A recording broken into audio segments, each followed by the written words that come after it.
नमस्कार दोस्तों, स्वागत है आपका हिंदी नॉलेज शो में। तो दोस्तों, आपने एक खास चीज़ देखी होगी कि आपके गली मोहल्ले आस पड़ोस में एक ऐसा व्यक्ति होगा जिसे सब पनौती कहते होंगे। क्यों? क्योंकि जो भी उसका मुंह देख ले उसका काम नहीं होता होगा, या चोट लग जाती होगी, या बनते काम बिगड़ जाते होंगे, तो इस वजह से उसे पनौती कहते हैं। अगर मैं इसी चीज़ को देशों के बारे में कहूँ पूरी दुनिया में, तो पाकिस्तान वो पनौती है। क्यों? मैं आपको एक उदाहरण देकर समझाता हूँ। चीन को आप देखिए, सन 2010 से पहले चीन कितना तेजी से राइज कर रहा था।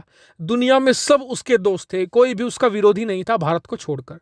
उसके बाद क्या हुआ कि 2013 के बाद चीन और पाकिस्तान के जो संबंध थे वो मजबूत होने शुरू हुए। संबंध इनके पहले भी अच्छे थे, लेकिन जो असली स्ट्रोंगनेस आई संबंधों में 2014 के बाद आनी शुरू हो गई। क्यों? क्योंकि चीन ने लॉन्च कर दिया पाकिस्तान के अंदर सी पैक, और चीन को सी पैक आप लॉन्च करने दो और उसका पतन शुरू होने दो। या तो 2014 तक चीन का कोई दुश्मन नहीं था, और उसके बाद आज 6 साल बाद 7 साल बाद मैं आपको बताऊं तो लगभग 90% देश दुनिया के चीन के कट्टर दुश्मन बन बैठे हैं। और अब यही हो रहा है तुर्की के साथ में, बल्कि तुर्की के साथ तो और बुरा हो रहा है।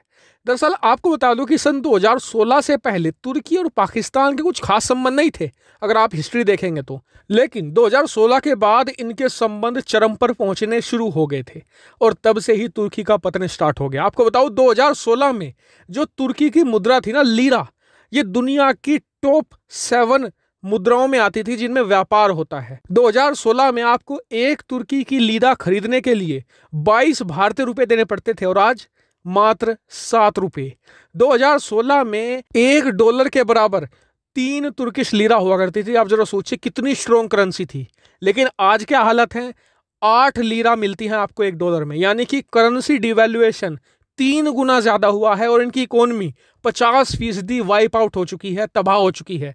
दुनिया की टॉप 10 इकोनॉमी में आता था कभी तुर्की, लेकिन अब टॉप 15 में भी मुश्किल से आता है। ये हालत हो चुकी है तुर्की की पिछले मात्र 5 सालों में, जब से ये पाकिस्तान के संपर्क में आए थे। इतना ही नहीं, दुनिया भर में तुर्की के मात्र 3 दुश्मन थे। पहला कौन? रूस, दूसरा चीन, और तीसरा ग्रीस। आज की तारीख में पाकिस्तान को छोड़कर दुनिया में इनका कोई ढंग का दोस्त नहीं है। अरब वर्ल्ड वो तुर्की के खिलाफ, पूरा यूरोपियन यूनियन वो तुर्की के खिलाफ, पूरा अफ्रीका तुर्की के खिलाफ। इतना ही नहीं, पूरा एशिया भी, यहां तक कि चीन और रूस, इनसे संबंध बनाने के चक्कर में तुर्की ने अमेरिका से दुश्मनी मोल ले ली। और आज की तारीख में हालत यह है कि चीन और रूस के साथ भी इनकी अनबन है, और अमेरिका के साथ भी अनबन है। कारण, जब से ये पाकिस्तान के संपर्क में आए हैं, इनकी बुद्धि भ्रष्ट होती चली गई। इतना ही नहीं, अब रही सही कसर भारत ने भी पूरी कर दी है। दरअसल भारत अब मिस्र यानी इजिप्ट और ग्रीस के साथ मिलकर एक अलायंस में तुर्की के दरवाजे पर पहुंच चुके हैं। दरअसल स्क्रीन पर आप देखिए, जो ये रेड लाइनिंग में देश है, ऊपर ये है ग्रीस, नीचे ये है इजिप्ट यानी कि मिस्र, और जो बीच में येलो लाइन में मैंने कवर किया है ये है मेडिटेरियन सी। जो ब्लू लाइन है ये है तुर्की के तटीय इलाका जो मेडिटेरियन सी में लगता है। अब भारत यहाँ पर इजिप्ट और ग्रीस की नौसेना के साथ मिलकर युद्धाभ्यास अंजाम दे रहा है। भारत के जो जंगी बेड़े हैं वो यहाँ पर पहुंच चुके हैं, और यहाँ पर तुर्की के खिलाफ एक जबरदस्त युद्धाभ्यास किया जाएगा।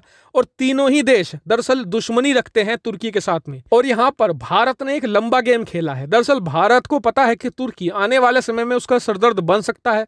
ऐसे में अगर तुर्की पाकिस्तान के साथ मिलकर भारत के खिलाफ कुछ करता है, मान लीजिए कल को कुछ हथियार प्रोवाइड कराता है, तो भारत भी कल को इजिप्ट और ग्रीस को, जो उसके बिल्कुल सीमा पर हैं, उन्हें हथियार प्रोवाइड कराकर तुर्की की नाक में दम कर देगा। और कहीं ना कहीं इससे भारत ने रूस को भी संदेश भेज दिया है कि जी कल को अगर आपने पाकिस्तान के साथ कुछ साठ गांठ या कुछ हथियार सप्लाई करने की कोशिश करी, तो जब हम तुर्की तक पहुंच सकते हैं तो यूक्रेन भी हमारी पहुंच से ज्यादा दूर नहीं है। क्योंकि मेडिटेरियन सी से यूक्रेन और रूस की दूरी मात्र कुछ 100 किलोमीटर रह जाती है।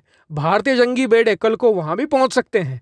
ऐसे में भारत ने एक तीर से कई सारे निशाने भेज दिए हैं। हालांकि अब कुछ लोग ये भी कहेंगे कि जी तुर्की तो नाटो का सदस्य देश है, भारत उसके खिलाफ कुछ नहीं कर सकता। तो आपको बता दूं, आज की तारीख में हालत यह है तुर्की की कि नाटो के देश चाहते हैं कि कोई तो इलाज करे तुर्की का, कोई तो इसके खिलाफ कुछ कदम उठाए, क्योंकि खुद वो उठा नहीं सकते, वो एक संधि के तहत बंधे हुए हैं। ऐसे में भारत अगर कुछ कार्रवाई करता है तुर्की के खिलाफ, तुर्की की घेराबंदी करने की कोशिश करता है, तो दो देश ऐसे हैं जो भारत को जमकर सपोर्ट करेंगे। एक तो है जर्मनी, एक है फ्रांस, क्योंकि ये दोनों देश ऐसे हैं जो तुर्की से हद से ज्यादा दुखी हो चुके हैं। ऐसे में भारत ने तुर्की के खिलाफ जो ये मिस्र और ग्रीस के साथ मिलकर एक ट्रायड बिल्ड किया है और एक नौसैनिक युद्धाभ्यास कर रहे हैं, यूरोपियन देश इसे पॉजिटिवली ही ले रहे हैं, क्योंकि इससे उन्हें फायदा ही मिलेगा। हालांकि आपका भारत की इस बेहतरीन रणनीति पर क्या मानना है, कमेंट करके बताना। और हाँ, वीडियो को शेयर जरूर करना, चैनल को सब्सक्राइब भी जरूर करना। फिलहाल वीडियो में इतना ही। Thank you for watching video.